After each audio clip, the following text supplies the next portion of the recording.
Assalamualaikum warahmatullahi wabarakatuh. Hai teman-teman semua, balik lagi sama aku. Siapa? Ya, Eka Dalila Putri. Pada kesempatan kali ini aku akan mengajak kalian untuk mengulas materi pada hari Senin lalu, yaitu materi yang telah dijelaskan oleh Bapak Adi, yaitu presentasi dan jenis pembicaraan publik.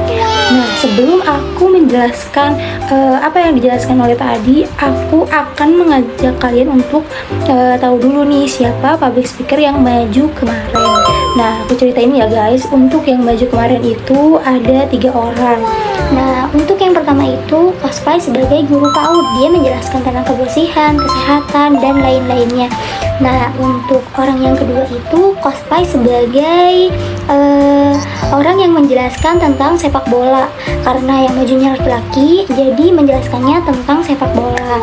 Nah, untuk orang yang ketiga itu cosplay sebagai guru SD. Dia menjelaskan tentang bagian tubuh mana yang dapat disentuh oleh sendiri dan disentuh oleh orang lain. Nah, itu untuk orang yang cosplay sebagai public speaker pada minggu ini. Nah, teman-teman, minggu kemarin aku tidak membuat LJ karena minggu kemarin itu aku lagi UTS ya teman-teman. Makanya aku tidak upload LJ, dan ini adalah LJ setelah aku UTS. Oke, kita langsung next aja ke pembahasannya. Nah, pembahasannya itu adalah presentasi dan jenis publik. Nah, pertama kita perlu memahami bahwa kemampuan presentasi merupakan hal yang sangat penting. Bahkan ada pendapat yang menyatakan bahwa kemajuan karir seseorang tidak hanya ditentukan oleh keahlian teknis, tapi juga oleh kemampuan komunikasi dan presentasi.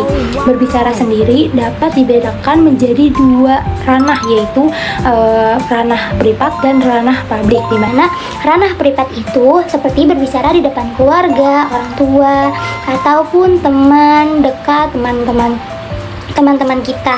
Nah, untuk ranah publik itu adalah berbicara di depan audiens yang lebih beragam, yaitu jumlahnya banyak serta situasi yang lebih formal.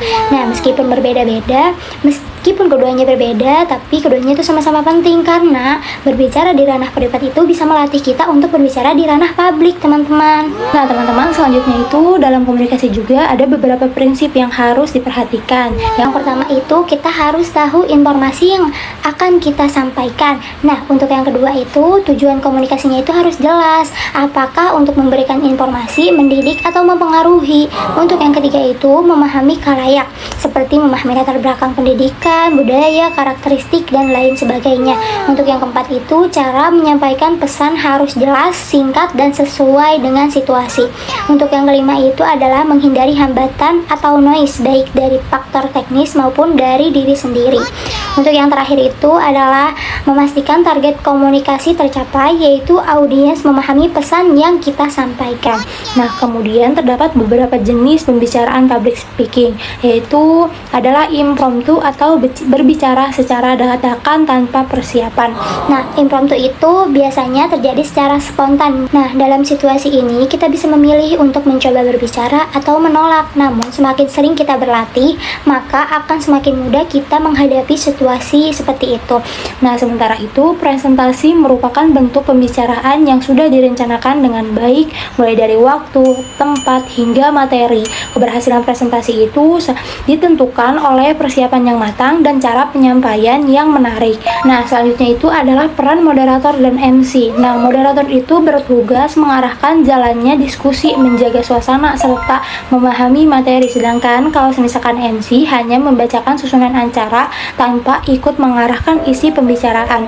Nah, dalam melakukan presentasi terdapat beberapa ciri, yaitu bersifat formal, terencana, menggunakan alat bantu, serta memiliki tujuan dan target yang jelas, seperti keberhasilan penyampaian materi dan kemampuan mempengaruhi audiens.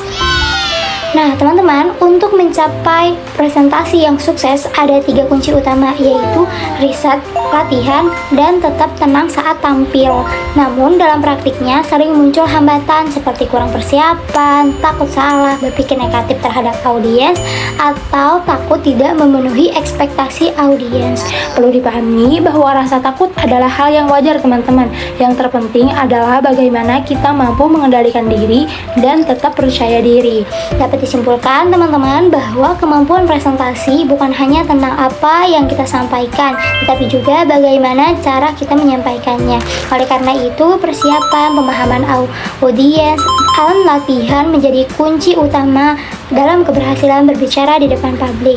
Nah, segitu saja teman-teman materi dari minggu lalu yang telah dijelaskan. Mungkin hanya itu saja. Semoga materi ini bermanfaat bagi kalian semua. Semoga kalian selalu dalam kesehatan, selalu dalam lindungan, dan kalian selalu setia untuk menonton aku setiap minggunya, karena masih banyak minggu-minggu ke depan yang akan aku jelaskan, yang akan aku ulas materinya. Cukup sekian, mohon maaf jika ada salah kata. Terima kasih. Wassalamualaikum warahmatullahi wabarakatuh. Bye semuanya, sampai jumpa di learning journal berikutnya. Bye bye.